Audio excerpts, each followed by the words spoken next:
Assalamu alaikum wa rahmatullahi wa barakatuh. Welcome to the Human Aid UK Zakat question answer show.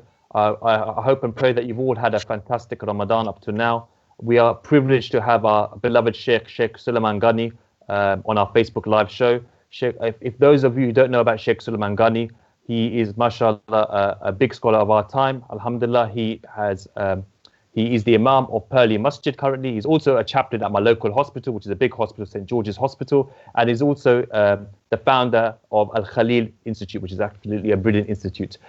Sheikh Suliman Gani, he studied his Islam in Madinah University and in Azhar University and in other places around the world. So I'll pass it on to Sheikh Suliman Gani. Sheikh, would you like to share us a few words of advice about Ramadan or Zakat in general for the show? Yes, Jazakallah khairan, Zaishan, may Allah reward you abundantly, and mashallah, you are a doctor in the front line. Alhamdulillah. So we pray and make dua Allah Ta'ala protect us all. And yes, what we would like to remind us, first of all, we are in the very last days of this month of Ramadan. And just like how Islam is built on 5 pillars, so we say, Alhamdulillah, we first and foremost send our salutations and salams, or we send our praise and that is due to Allah subhanahu wa ta'ala, nahmaduhu wa nusalli ala rasulihin kareem, and reminding us also of the verse of the Holy Quran, A'udhu billahi minash shaitanir rajeem, Bismillahir Rahmanir Rahim, لقد كان لكم في رسول الله أسوة حسنة لمن كان يرجو الله واليوم الآخر وذكر الله كثيرا. So Allah reminds us in Surah Ahzab that there is for you in the Messenger of Allah an excellent example for that one who is hoping to meet Allah, remembers Allah in abundance. لمن كان يرجو الله واليوم الآخر, life hereafter, and remembers Allah in abundance. So our living in this world, every day that is passing by, we all are on a journey. And with this journey, it means that Allah subhanahu wa ta'ala has sent Rasulullah sallallahu alayhi wa sallam as a rahmatul lil alameen, as a mercy for all of mankind. Allah has His favor upon the believers. لَقَدْ مَنَّ اللَّهُ عَلَى الْمُؤْمِنِينَ إِذْ بَعَثَ فِيهِمْ رَسُولًا مِنْ أَنفُسِهِمْ. Allah's favor upon the believer when He sent from amongst themselves a messenger, يَتْلُ عَلَيْهِمْ آيَاتِهِ, who recited unto them, وَيُزَكِّيهِمْ, and He purified them, وَيُعَلِّمُهُمُ الْكِتَابُ وَالْحِكْمَةِ, and He teaches them the kitab and hikmah, which is the sunnah. So here we are in this month of Ramadan, and here we are, and yes, we will be concerned and worried about our ibadah, our standing and searching for the night of Laylatul Qadr, understanding that your fast in this month of Ramadan with iman and ihtisab, Allah forgives all of the previous sins. So where do we get all of these? I mean, the encouragement, the motivation for standing at prayer at night.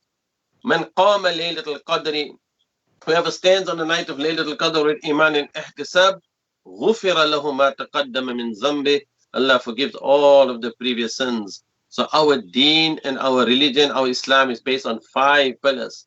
So yes, indeed, your shahada, the criteria for our entry into Jannah, first is our iman and our tawheed and our belief. That is the first criteria.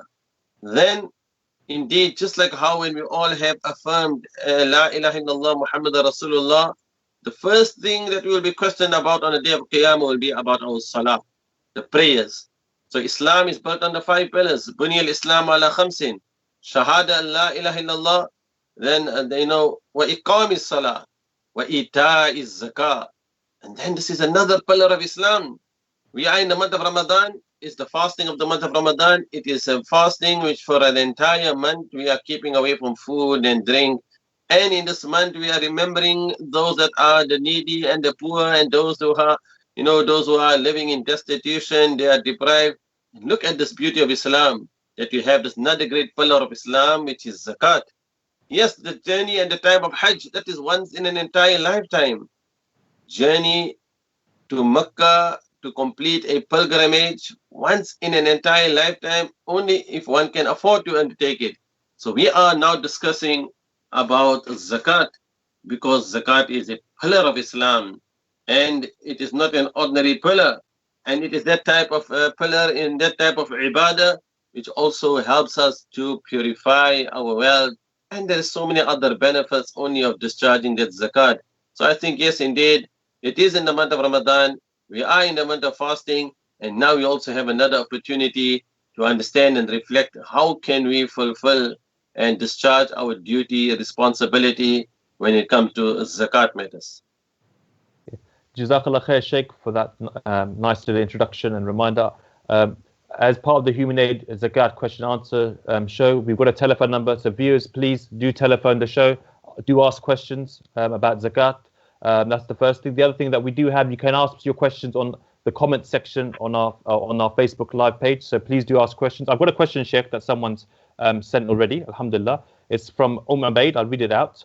My wife doesn't work. I work. The savings we have, is it my money or our money? I've always had the intention that every penny I earn, it is for the two of us. Do we pay zakat on our children's money? That's the second question. Do we pay zakat on our children's money, savings that we don't take any ownership of? Sorry, there's two questions there. So the first question, second question I'll come back to. But the first question is about my wife doesn't work, I work. The savings we have, is it my money or our money? I've always had the intention of every penny I earn, it is for the two of us. So pertaining to zakat, so I'll leave that to you. So, Dr. Zishan, firstly, I'd like to disclaim I'm not a mufti, but inshallah, so if I make mistakes, please, we'll have to get it corrected and anything if it is. Because this type of masail, you always get different viewpoints, and we know we are living with madhahibs. So therefore, if I'm giving an opinion, it may sometimes need to be checked. But generally, when it comes to matters of possession of wealth, because zakat is each individual has to calculate his own zakat. So therefore, if the husband is earning that money and he has ownership of that money, it belongs to him. So he cannot say it is our savings, because whatever he has accrued, whatever he is, his own going out to look for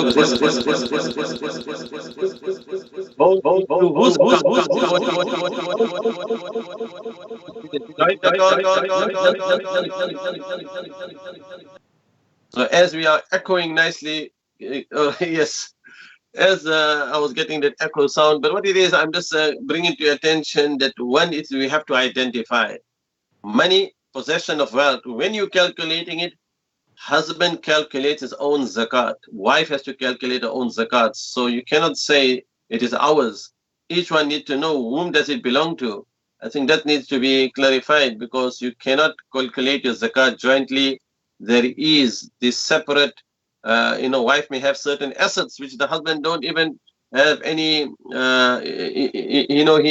it's not in his possession. She may have her own assets, her own belongings, so she has to calculate her zakat separately, and the husband also has to calculate his own zakat. So it is not like saying everything is ours. Sheikh, just a follow-up question. We live in the West. We all have joint bank accounts. My wife has got a joint bank account with me. So even though I'm earning, and my wife might be earning a little bit as well, what's your suggestion in that sort of scenario with a joint bank account? The zakat. Do you again try to differentiate the two monies? We're getting a bit complicated now. I always had my account was always my own, and after I add my wife to my account, now we have a joint account, but she's not going to pay zakat on what is in my account. So she just has now, I do all the earning and she does all the spending. So this is the challenge we have. Every time I'm wondering why the bank balance is not going up. So who has my other account, the joint account. Anyway, this issue on, even though it's just the name is added to the account, but it doesn't mean that money belongs to your wife. So who is account, who does it belong to, who is earning that money? So I think that needs to be clarified, and that is why we said, when you're doing your calculation, when you say cash on hand, it means whatever you have in your bank account, that is your savings. That is the money. So I think that's why it's important that between husband and wife, they need to clearly identify and know that this account, they may be a joint account, but who is the who is the main person, who is the one that's acquiring and earning that? Well, who does that money belong to? Jazakallah khair. Sheikh, second question that we've had come. Do we pay zakat on our children's money/savings that we don't take ownership of? So the savings for the savings of children. Yes, zakat generally, you have to be adult, you have to be sane, you have to be mature, you have to be Muslim for a person to discharge its zakat. So if there is a saving account and it is you don't have access to it, it is only for the child until it reaches the age of a certain age. Like you have sometimes like a child trust fund, something similar to that, and then they only have access to it maybe when they reach the age of 16 or 18. So during that period of time, there is no zakat on that money. I think that is what needs to be identified. If you don't have, it is just an account and it's for the child. There is no zakat on that. Jazakallah khair. Another question that was asked before the show actually: can zakat be given before its due time in advance? So, for example, I know someone that has to give the zakat period in September, but they want to give it now because it's Ramadan, it's a blessed month, for those reasons. Yeah, I mean, this is another important issue, because generally, if there, there is the first time ever one becomes ownership of a certain threshold, we call it a nisab value. When do you have ownership of that amount of money, which makes you eligible to now discharge or pay zakat? So that is when you calculate it for the first time, and then every year on a yearly basis, you have that date. If you say, for example, it is on September, then now you are in the month of Ramadan, but you only calculate a zakat in September. And if you want to give the money in advance, it is still, yes, indeed, you can make a, you can discharge in advance. You may have it in your mind, it is the month of Ramadan, and I know I have to pay the zakat in September, but there is an element of uncertainty because we don't know what may happen in September. Sometimes, there are cases where somebody, he could have lost all of his wealth, but we don't know the issue. But generally, if one wants to give in advance, it is allowed. And inshallah, if one is living till September, then you do your calculations on that day. See, the calculation always happens on the day. So it is not like you calculate it now and then you discharge it and you forget about what happened, so, and then you got looking at June, July, August. See how many months remaining for September. So I think if you are giving that amount, you just make a note. But the calculation of your discharging of your zakat happens only on the day it is due upon you. That's very important question that was raised. Okay. Jazakallah khair, Sheikh. Again, a question from Umabaid. I'm going to read this out. Can I pay zakat to a sadaqah jariyah project and make the intention the ongoing reward is for my late father or even my mother that's alive? Is that permissible to do that? So sadaqah jariyah project and pay zakat for that. I mean, generally, when I look at if you look at in the Quran, the translation, and you look at I think the important verse when you go into the Quran in Surah Tawbah, yes, I think in verse number 60, it's really crucial that we do understand that Allah Ta'ala says, إِنَّمَا الصَّدَقَاتُ لِلْفُقَرَاءِ وَالْمَسَاكِينِ وَالْعَامِلِينَ عَلَيْهَا وَالْمُؤَلَّفَةِ قُلُوبُهُمْ وفي الرقاب والغارمين في سبيل الله وابن السبيل فريضة من الله والله عليم حكيم. So the first category, إنما الصدقات للفقراء. Yeah, it means zakat only for the fuqara and the masakin. So when you look at the categories of zakat which Allah mentions in the Quran, you will know there are those which fall under the primary categories, which we would term as it must go to the fuqara. It must go to those who are most needy.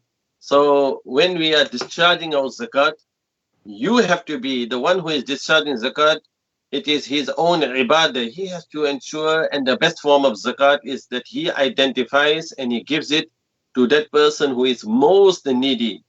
Now, when you're giving it to that one who is most needy, it means that person is an eligible recipient. He does not have the nisab value. He is below the threshold, and he is most needy. So therefore, just to give it to a sadaqah jariyah project, and that is not how zakat should be discharged. You cannot. You have to look at the most needy, those that are fuqara. Look at the translation. إِنَّمَا الصَّدَقَاتُ لِلْفُقَرَاءِ.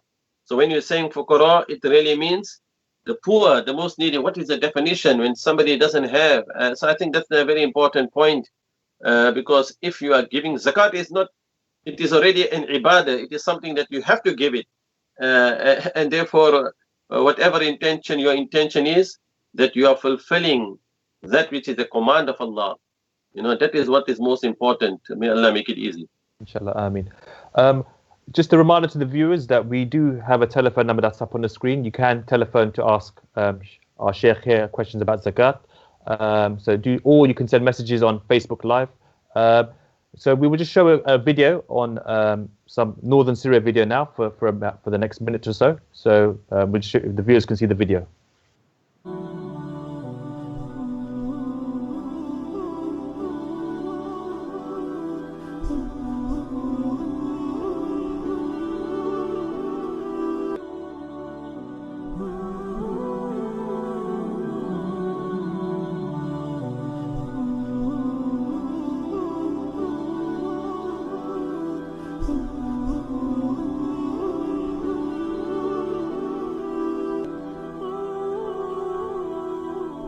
نحن الآن في إحدى مخيمات الشمال السوري، ونستهدف فيها العوائل التي ليس لها معيل في سبيل التخفيف من آلامهم ورسم السعادة على قلوبهم.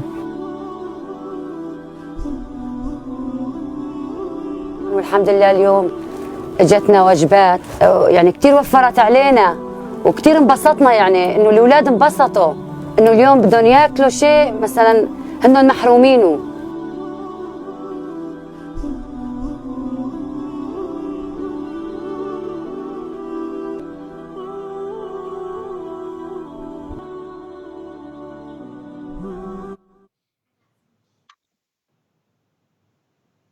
Welcome back, viewers. Assalamu alaikum. We've got again Sheikh Suliman Gani, who's answering your questions about Zakat, Human Aid UK.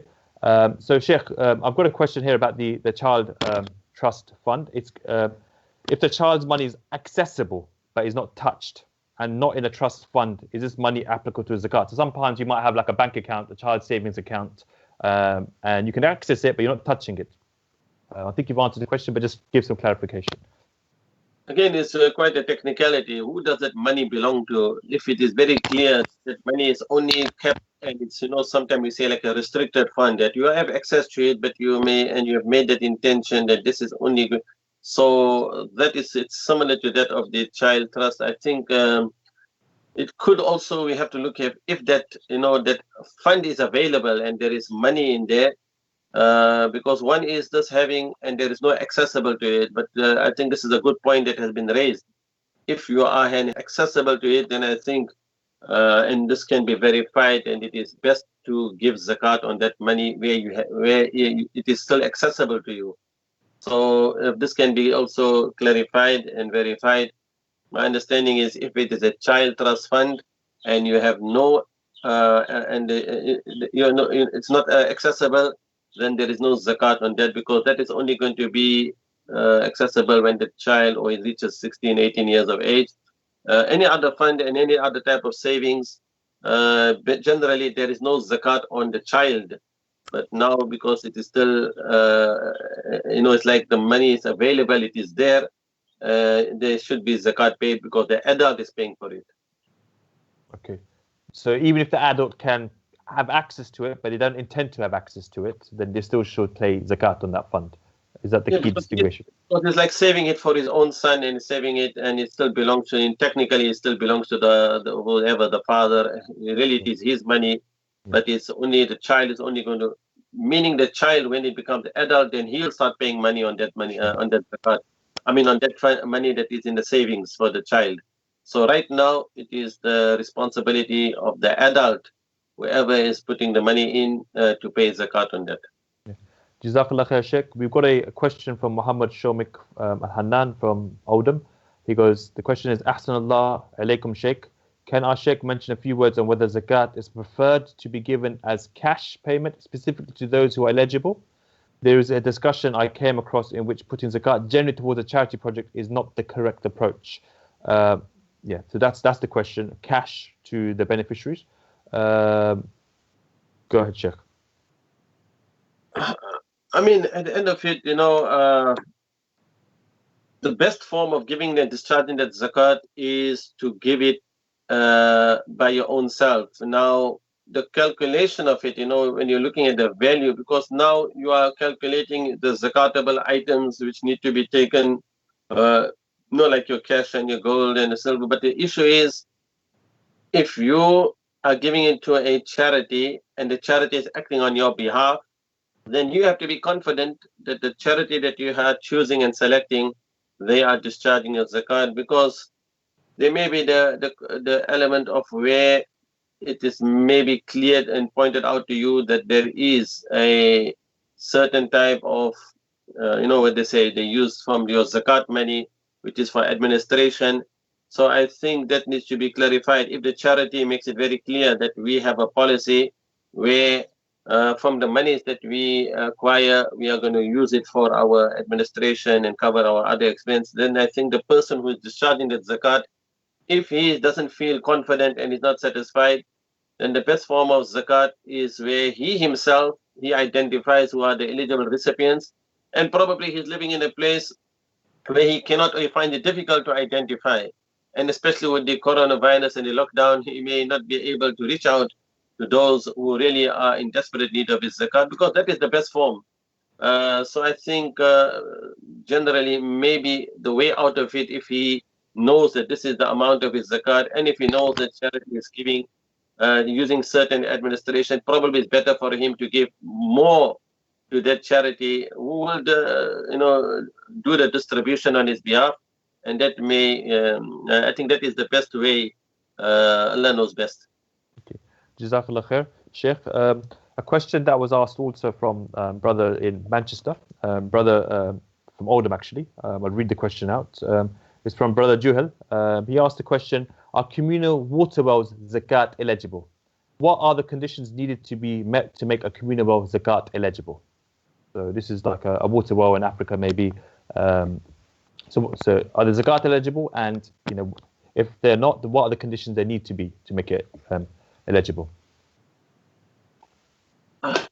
I mean, whenever you're doing any type of charity and any type of sadaqah, and that it is jariyah, and it's important that firstly remember, wherever you're giving it, you cannot make it a condition that when I give you this, when you're receiving this money, that this is what you have to do with your money. So this is not in your control. You only have to identify that this is the money given to the poor. إِنَّمَا الصَّدَقَاتُ لِلْفُقَرَاءِ.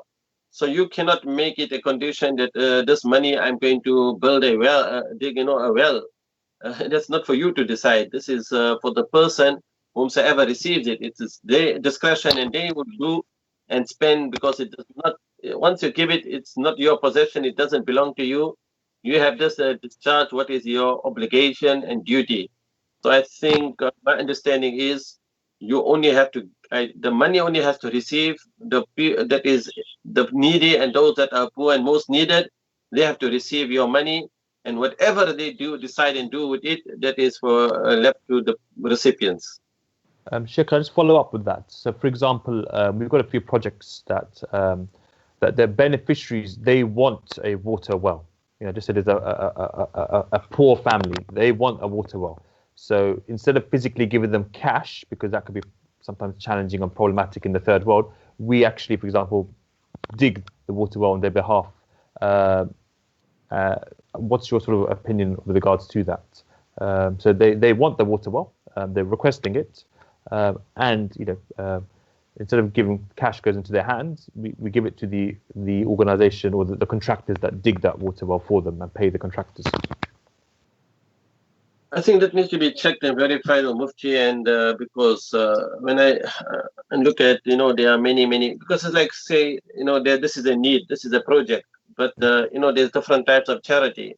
Sure. So when you're giving sadaqah and you're saying we have this project, this is what we would like to do. And yes, if the community and they are so desperate and so poor, and this is going to benefit the entire, I think that is something the poor people are receiving from that money which you are giving in zakat form. And when the money put together, it does make it impossible for the whole community to benefit. So, but therefore, إِنَّمَا الصَّدَقَاتُ لِلْفُقَرَاءِ, that sadaqat and that money, that is the obligation, duty, you are discharging it. You want it to reach those that are most needy and desperate. And the best type of money that is given for the most needy is your zakat money. So there could be a family now, if somebody is dying, so desperate and there's starvation. So it's like saying that is where you have to give the zakat money to. Now, when it comes to the community and those that are there and they're seeing this is benefit for them, I would suggest is still to verify and check this with a mufti. Cannot give a black and white answer on this, but it seems to be a very good initiative and good project. If it is still benefiting those, like you have those who are refugees and they're already living in those makeshift tents and they already need those water, and your monies and your donation is benefiting them. But just bear in mind that who are the recipients, the primary is those who are the most poor and needy. Allah knows best. May Allah make it easy. Ameen. Sheikh, a question that's come through is that if somebody owes me money for work I did, like I've got an electrician friend, and somebody owes him maybe a few £1,000s, just say £5,000. Does that electrician friend of mine, for example, Brother Sahel, does he have to pay zakat on that money that's owed to him? Now, when you are calculating your zakat, and there is money that is owed to you, and it is not like bad debt written off. You have certainty you're going to receive that money, and so that will have to be calculated in your own zakat because you are going to receive it. So money owed to you also, as you have to include that in your calculation. So if the money you have not received it, but you are going to receive it, I mean for that very same year, then you will have to discharge the zakat on that amount, meaning add it to your calculation. Effectively saying, if you think the money is going to come imminently, maybe a few months, it's going to come, as opposed to money that's written off because someone's run away or is refusing to pay you, then you should pay the zakat on that money that's going to be coming your way in the next number of months or so. Yes, it is like you have given somebody a loan, so that money, really it is your money, but yes, he's just lying with him and you are going to receive it, so you do add that with your calculation. It's not like you've given it to somebody and so you don't pay zakat. Yes, that's a good point. Jazakallah khair. Jazakallah khair. We've got a question from Brother Muhammad Shomik again, Hanan. Hayakumullah Sheikh. In the current coronavirus situation, many people are suffering financially. In layman terms, how can we assess whether a person is zakat eligible, and therefore can we support them through our zakat? So I think it's important when you're doing the calculation of the zakat, any person who doesn't have that amount of money, like the threshold, for example, if it's, you have the 87.48 grams of gold and 612.36 grams of silver. So when that you convert it in pounds, and for example, say, I'm just saying if it's less, if it comes to around 260 pounds. So if somebody doesn't have money or is less than that amount in his bank, in his account, or he doesn't have anything, is below the nisab value, then he's eligible for receiving it. And in the current situation of the coronavirus, how do you reach out to those people? So this is where the organizations come, and there are many organizations who are collecting the zakat money, and it's easy to do your payment online. And if you are confident and you have done your research, then you can discharge it to give it to any one of your choice where you feel confident in, who are already doing and distributing here in the UK. Jazakallah khair, Sheikh. Just a reminder to the viewers, this is the Human Aid UK's question and answers zakat show with Sheikh Suliman Gani. Sheikh, I've got another question that's come through here. Do I pay zakat on my pension fund? I mean, me as a doctor, I used to have an NHS pension, but I backed out of it. But I know other people that are on the NHS pension fund, and they might have a lot of money sort of gathered. Should one pay zakat on the pension fund? I mean, again, with the issue on the pension fund, I think it's need to be pointed out is the accessibility, because somebody could be having a pension fund, and he may. It is only the fund that you will receive probably after he completes his work, and the calculation is made maybe over a period of 30 years of his service for that, for that money that will be paid to, only when it comes in his possession and when he's received that money. So during that interim period, although there is a pension fund scheme and he has no accessibility, it's not accessible, then there is no zakat due on that. But when he receives that money, then he will have to pay zakat, obviously, on the pension fund. So it could be another type of pension, but maybe you can elaborate on that.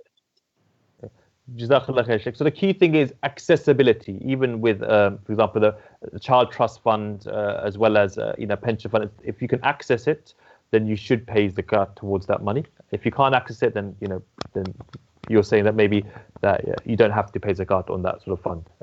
Did I get that correct? I mean, is there something called your final salary pension scheme? So on your final salary pension scheme, so that is when you will only it will be accessible to you. So that is why there's no zakat when it is a pension scheme based on your final your final salary. Then there would not be any zakat on that. Jazakallah khair. So to clarify, you will only pay after you receive that amount on your final salary. Jazakallah khair, Sheikh. With regards to questions come here about sort of a shop, for example, a shop that sells goods. For example, my brother owns a pharmacy in southwest London, not in Thornton Heath, and he's got medicines and various goods. Should he be paying zakat on those items or the value of those goods? I mean, you don't. Do you pay money on the? It is more on whatever it's like your income and your cash.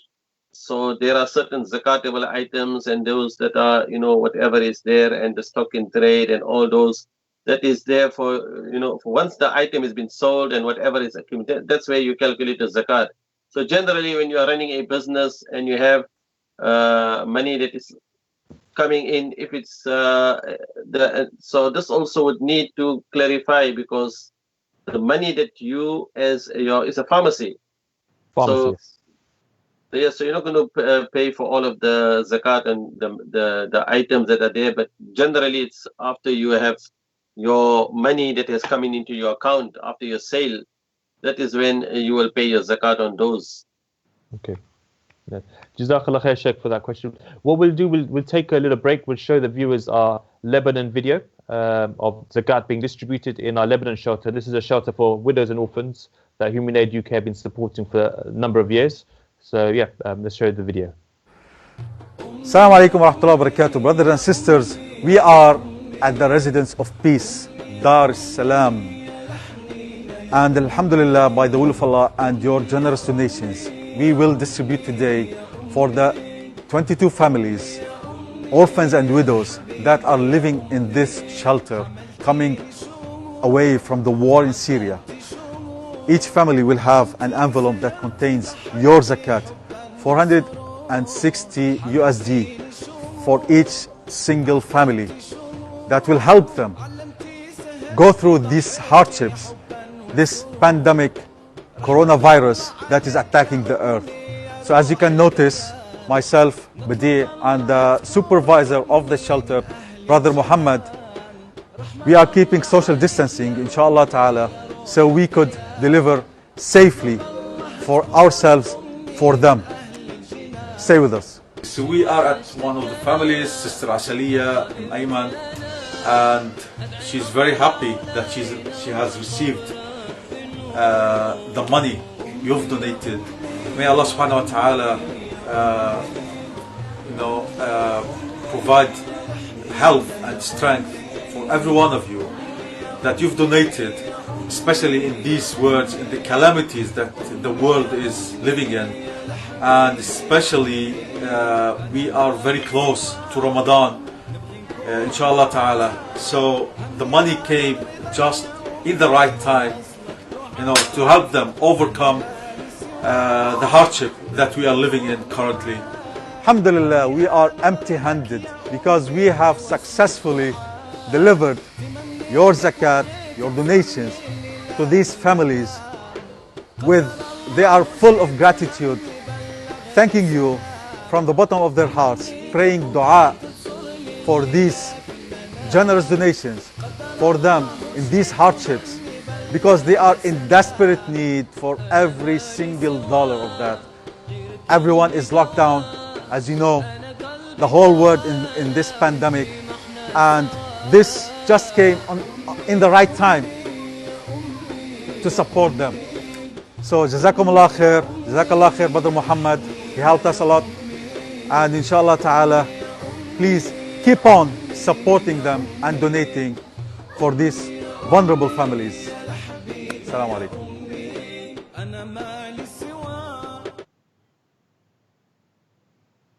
Welcome back, viewers. We are having the Human Aid UK Zakat questionnaire show with Sheikh Suliman Gani. Alhamdulillah, we've got a caller on the line. Can we have the first caller, please? Assalamu alaikum, caller.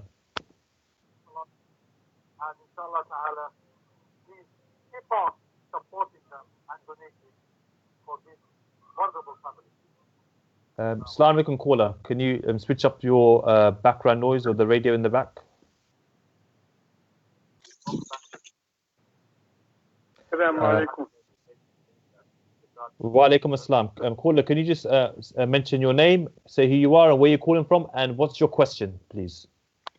I'm calling from Greenford, and my name is Usmani. Okay. So, Brother Usmani, what's your question? Assalamu alaikum. My question is, can we pay zakat in advance? For example, if we have paid zakat already this year, can we pay zakat for the next year? Sheikh, did you get the question? Yes. I got the question. Can you pay zakat for the next year in advance? So again, this is as long as you have discharged your zakat this year, your calculation of your zakat for the next year happens only on the date when it is due for you. So if any money that is given in advance and there is a need for it, it is allowed.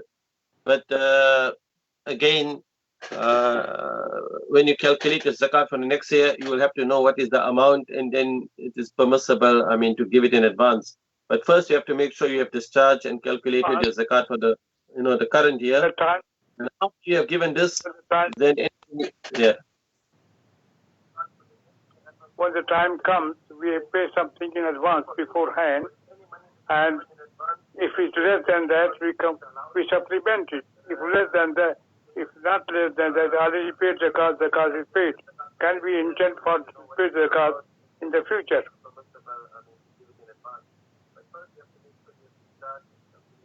Yes, you're allowed to pay your zakat in future. You're allowed to give your zakat in advance. If, for example, there is a very need and you have money and you've already calculated zakat this year, but now you have this extra money and you said, I'm putting another extra, maybe 500 pounds. But your intention is that when you calculate, just bear in mind, we would always suggest that calculation should always be done according to the current year, and anything you give in excess, you can make an intention of sadaqah and any other intention. So that will be the best way.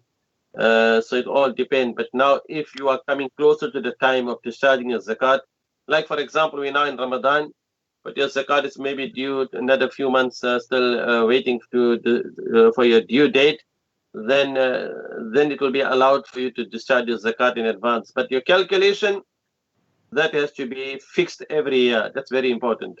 Okay. Jazakallah khair, caller, for that question. We've got another caller. It's a sister. Assalamu alaikum, sister. Can you just mention your name and where you're calling from and what's your question? Okay. Walaikum salam. My name is Usmani as well. I'm from Hounslow. I was asked today if you have to give zakat on the gold that you wear, or is it just on the gold that you wear occasionally? And if you're wearing gold constantly, right, do you have to give zakat on that?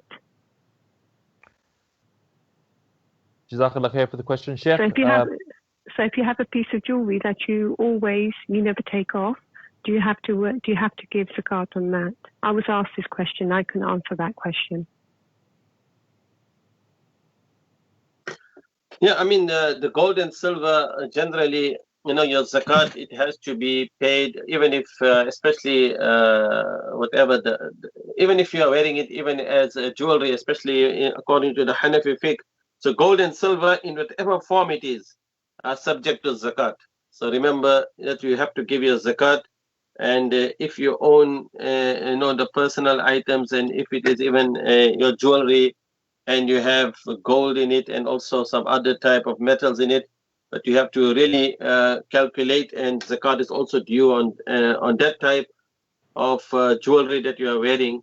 So yes, indeed, you will need to just calculate it, know the value of your gold, and discharge the zakat. Because generally, when you are calculating your zakatable assets, you will look at all of whatever you possess, whether it is your cash or the liquid investments, your gold and your silver, and also you look at other items which are zakatable.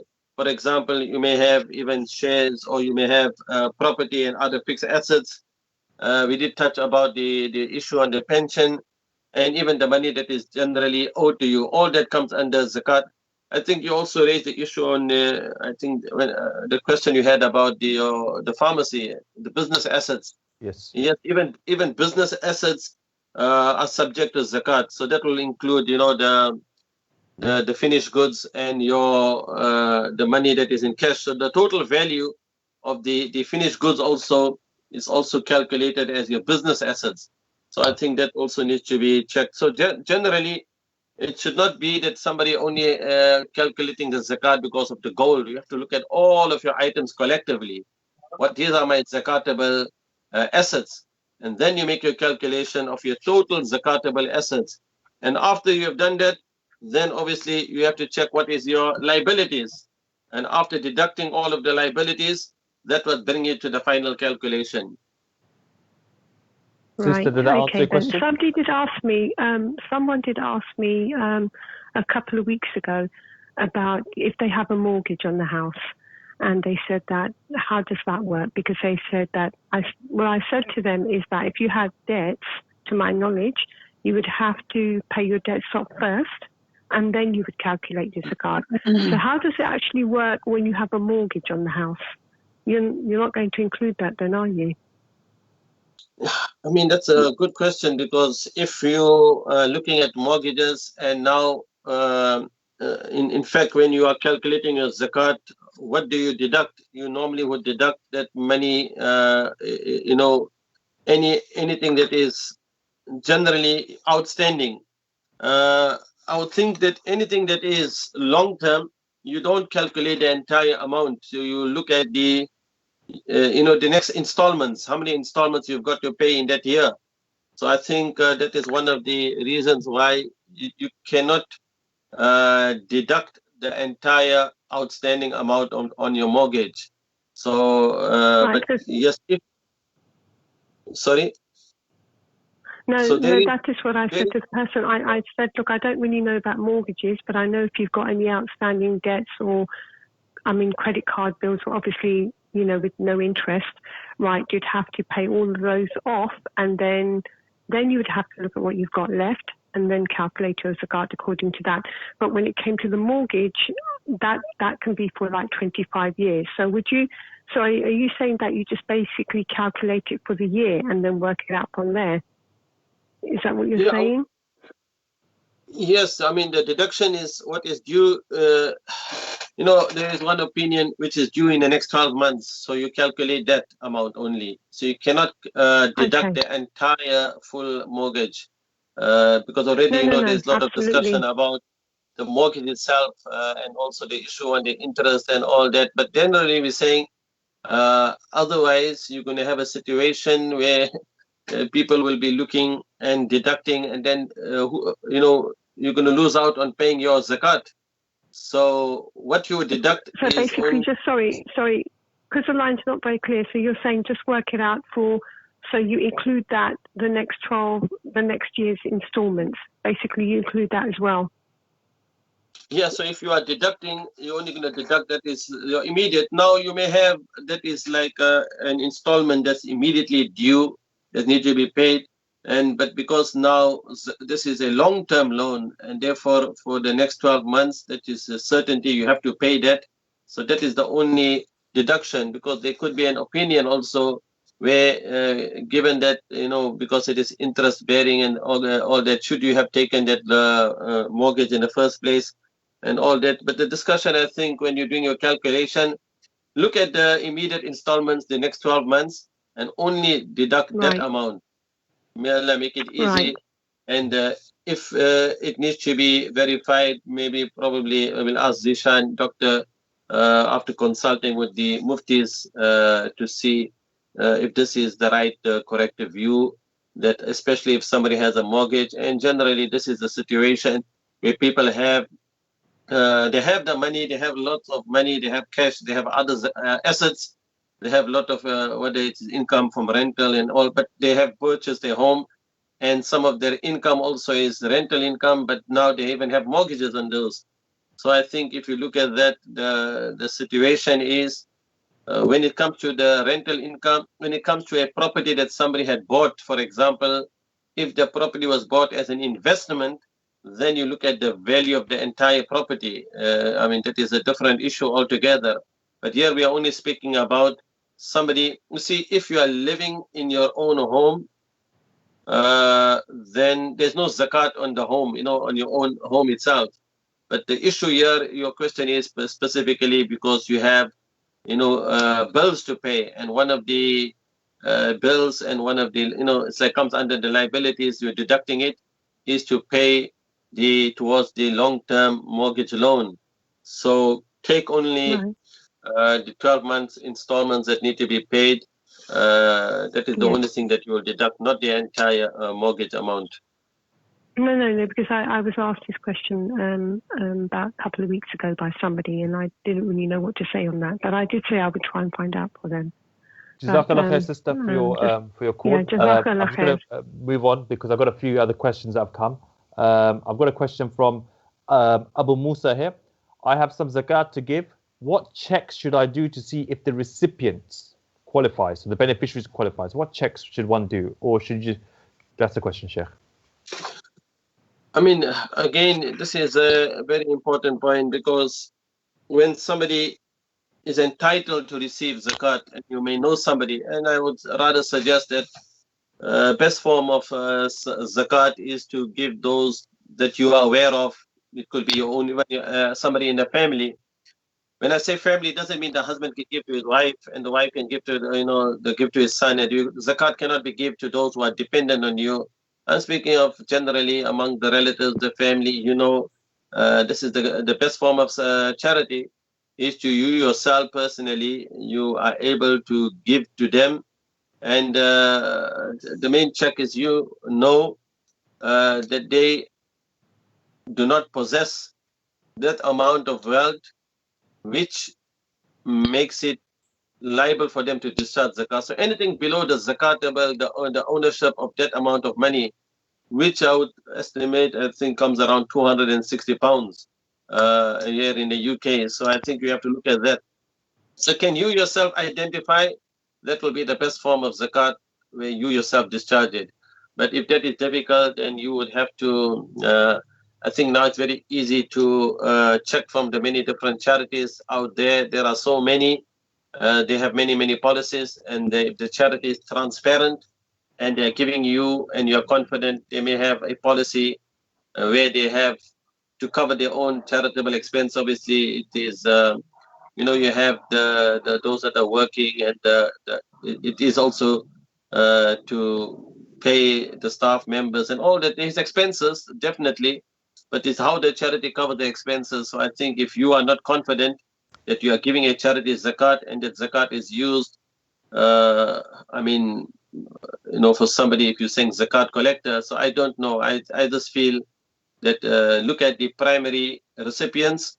Those are the poor and needy, and if the charity is really may have other avenues of how to sustain the charity, that will be the best way. And most charities also receive the gift aid, donation, and all that issue to sustain it. So I think you have to make the decision and choice. We cannot really, we are not inside the charity. We don't know how it operates. So I cannot comment on any charity. But yes, you have to inquire, and those who are the trustees of the charity like Dr. Zishan, you need to ask him that question. And obviously, he's only going to tell you to give to human aid. Is that correct? Of course, yeah, human aid, because we've been checked by Sheikh Haytham al-Haddad. He's been verified. This is who we seek about. This is our mufti who we go to for advice. So, alhamdulillah, Islamic Council of Europe. But alhamdulillah. So any mistakes I've made in my answers, please verify it with the Mufti Haytham. Jazakallah khair, Sheikh. Just a quick couple of questions that have come here. Question is, I have a 16-year-old son who has £600 in savings. Does he need to pay zakat on this amount? Yes or no? You have a 16-year-old son? Yes. Not me, Sorry? but the questioner has a 16-year-old son. Yeah, I mean, if he has money and then it is his ownership, then he is an adult and he should pay zakat on that, yes. So when you mean adult, he's reached puberty. That's the term you meant. Yes, he's reached puberty, yeah. Yes, okay. Second question. Because these are those required to pay zakat, they must be adult, they have reached puberty. Zakat has to be, obviously you have to be Muslim, you have to be sane. And the other condition when zakat is wajib is when you have ownership of the nisab value. So that is the condition. Adult, Muslim, sane, and nisab. No, Jazakallah khair, Sheikh. The question here is also, can you pay zakat to relatives who are not extremely poor but can provide for themselves? Your zakat would help them live a more comfortable life. It's I mean, the poor and needy are defined as those whose zakatable assets are valued below the nisab level and whose surplus non-zakatable assets are also valued before the nisab. So you may have this person, or he may living, you said, comfortable life, and then you are giving zakat. Mainly think about it, zakat is given to those who are poor. So that's what most important. If they don't have that zakatable asset, or if they themselves don't meet that threshold where they have to give the zakat, then they are allowed to receive the zakat. And yes, we said, yes, first give it to the family, but it doesn't mean it is family and then you are have not verified and checked. You have to check first with the family that they are eligible to receive it. I think that is the main condition. It doesn't matter if they are your family. And in fact, we said it is preferred that you rather give first to your family, that those that you know and aware of, and also that also helps with the silatul rahim, also what they said, closing and cementing the relationship with your family. If there is a family member that is more in need, then why would you want to give it to somewhere far and distant and you don't know where it is going to? So I think that needs to be looked into. Jazakallah khairan for that. Could we just we're just going to be showing a little video of Gaza for about a minute. Then we'll come back and we'll wrap up and discuss a few other things. Jazakallah khair. Ramadan, Ramadan, ya shahr al-iman, Ramadan, Ramadan. This is Palestinian families live at the eastern area of Gaza Strip in miserable conditions and situations. Human Aid UK has provided this family with Ramadan food bags. We would like to thank Human Aid for providing these food bags for the poor families in the Gaza Strip. You have to know that you are in our du'as from Gaza. Thank you so much.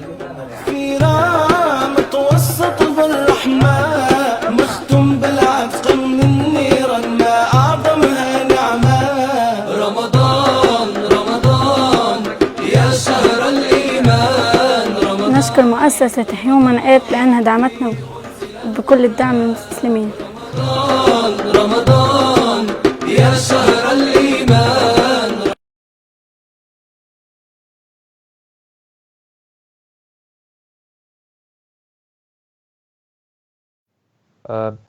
Welcome back, viewers, to the Human Aid UK Zakat question and answer show with Sheikh Suliman Gani. We've got a question here. If your zakat date is the 27th of Ramadan, which is in a few days' time, and you, for example, receive £5,000 today, should you be paying zakat on that £5,000 a couple, before your nisab date? That's the question. I think that's a very important question because many a times money comes in one's possession and you have now it's in your milkiya. You know, you were supposed to pay your zakat. It was due every year. You paid on the 27th of Ramadan. And now 5 days before you received this lump sum of money, it could be maybe you inherited it or whatever the reason, then you have to include that 5,000 in your zakatable assets. So when you're calculating your zakat and your cash, even if it was not in your possession for 1 year, you were already somebody that paid zakat before the previous year. Now, sometimes the question is, I have to wait for an entire year before I pay zakat. Or no, even if it came to you the day before your zakat was due, you have to include that full amount in your calculation. Jazakallah khair. Another question, Sheikh, is inheritance. If someone, especially with COVID-19, lots of Muslims are passing away. If you were to receive some inheritance money, or due to receive it, that's the other question. Two aspects to it: due to receive it, and or have received it. Should you be paying zakat on that inheritance? That's a very good point, because if somebody passes away, then automatically the money, the person who passed away, you have to now, his money doesn't belong to him. It has to be distributed to the heirs. So when it is due, it is not in your possession. So therefore, you will not pay zakat on the money that is still due to you, because there has to be a calculation and there has to be, it's a procedure on how to work out the distribution of the wealth of the deceased. So if the inheritance was paid out and you received that money before your zakat date, then you will pay zakat on that full amount. But if somebody passed away and the money was due to you, but you don't know the exact the zakat is not in your possession, it is still going to come, so you will not pay, you will not include that in your zakat calculation for the current year. Jazakallah khair. I've got the last question, Sheikh. Does the zakat collector, distributor, have to be Muslim? Someone's asked me this question. The person that's entrusted on collecting and distributing zakat. I mean, generally, you have from the categories, إنما الصدقات للفقراء والمساكين والعاملين عليها. So you have somebody who is a zakat. In fact, this is when you look at the mazhab and the difference of opinion, there is one opinion where the zakat collector also, he is also comes under those who are eligible. But that is a separate discussion. Now, normally zakat is only given to those who are Muslim. So that is a condition. When you are giving your zakat, you cannot give it to non-Muslim. Other types of charity are there for humanity. But when it comes to zakat, because the zakat is an ibadah, it is a pillar of Islam, it is worship. Zakat is there for your purification of your wealth. Zakat is not a tax, it is not a burden, it is Allah has kept it because money is coming in. People are acquiring wealth. On the day of Yawm al-Qiyamah, one of the questions will be, an malihi, how on your wealth, how did you acquire your wealth? Min aina iktasabu wa fi man fakan, how did you spend your wealth? So if somebody is acquiring wealth, and what if the money is coming from haram avenues and all those issues? So zakat becomes a means of purification, purifying, and hence it has to be given to a Muslim, cannot be given to, as you pointed out. Jazakallah khair. I think we've run out of time, viewers. I want to thank everyone who's asked us questions and telephoned in to the Human Aid UK question answer zakat show. I want to thank you, Sheikh Suliman, for your time. Before we go, I want you to just give us some advice, short advice, and maybe finish up with a dua. Jazakallah khair, Sheikh. My advice to, as I'm using your platform, Human Aid, Jazakallah khairan, and would like to tell you that we zakat money cannot be given to the building of the masjid. I'm Imam at the Pali Masjid, so we will not accept any zakat payment.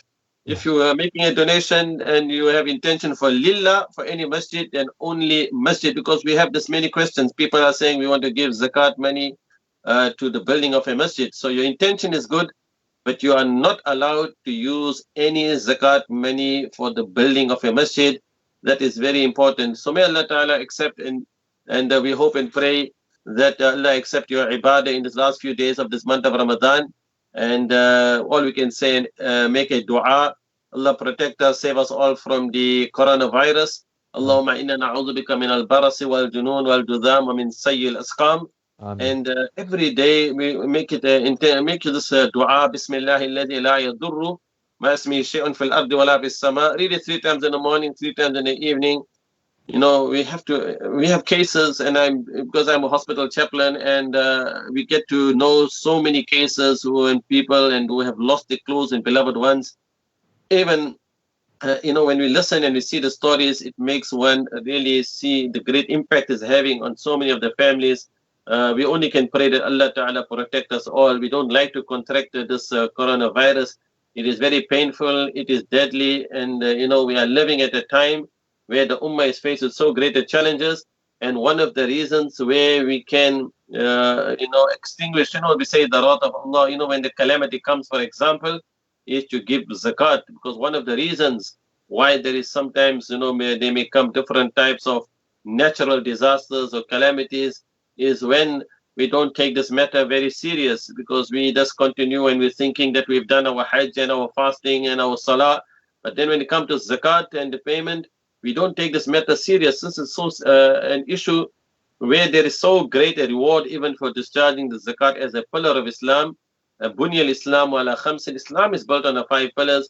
And similarly, we hope that just like this is a part of the financial matter of our deen, of our life, inheritance also, we find that so many people have passed away. There is so much of questions about you know, other issues and the burial and the ghusl, but we say very, I would say, we hardly do get questions and queries about how do I distribute the wealth of my deceased. So here it is a very, very important reminder that if your zakat is due upon you, and don't delay, don't wait for another, it has to be discharged. Don't wait for even few months to pass by. And the best of sadaqah, and tasaddaqa wa anta sahihun shahihun takhsha al-faqra wa ta'mal al-ghina. The best of charity and sadaqah is that you are healthy and you are miserly, but you fear poverty and you want to be rich. But don't wait for such a time. That is the danger. You know, when we have to discharge it, don't delay and procrastinate. وَلَا تُمْهِلْ حَتَّى إِذَا بَلَغَتِ الْحُلْقُومِ. And when you are waiting for the soul to reach this part of the body, and now you're saying, قُلْتَ لِفُلَانٍ كَذَا وَلِفُلَانٍ كَذَا. Now you can give to human aid. Now you can give to that. But now it's too late. Because this has to be discharged at the time when you know, when it was due upon you. And as I would end with this reminder of the Quran, وَمَا تَدْرِي نَفْسٌ مَاذَا تَكْسِبُ غَدًا وَمَا تَدْرِي نَفْسٌ بِأَيِّ أَرْضٍ تَمُوتُ. No person knows what is going to earn tomorrow. No person knows on which part of the land is going to die. Intelligent is that person who makes his immediate preparations for his journey into the Akhirah. كُلُّ نَفْسٍ ذَائِقَةُ الْمَوْتِ. Every soul has to taste the death. So if our month of Ramadan and our fasting in this last days remaining, let's maximize our time. Do your zakat and let it be paid, and then you can worship Allah and keep on praying the dua. Allahumma innaka afuun kareemun tuhibbul afwa fa'fu anni. This is the beautiful dua that you can do during these nights of Laylatul Qadr, a night which is better than 1,000 months. Subhanallah. One night you are reading and standing in Qiyam and Taraweeh, and you are reading Quran, and you're doing any good action, all the reward is multiplied, better than 1,000 months. So fortunate indeed are those who understand the merits and importance of these very few nights remaining. And we pray and make dua, Allah give us all husn al-khatima, Allah give us the strength and tawfiq to do tawbah, repentant istighfar. And don't forget that as the month of Ramadan comes to an end, and when we enter into a new month, Ramadan comes to an end. Man kana ya'budu Ramadan, Ramadan will come, Ramadan like will pass away. But وَمَنْ كَانَ يَعْبُدُ اللَّهَ فَإِنَّ اللَّهَ حَيٌّ لَا يَمُوتُ. But whoever is worshipping Allah, know that Allah is alive and never dies. Jazakallah khairan. With me, Suliman Gani. I just want to thank Dr. Zishan, Human Aid, for giving me opportunity in this month of Ramadan to be part of this important seminar on topic on zakat. Jazakallah khair. Assalamu alaikum wa rahmatullahi wa barakatuh. Wa alaikum salam wa rahmatullahi wa barakatuh.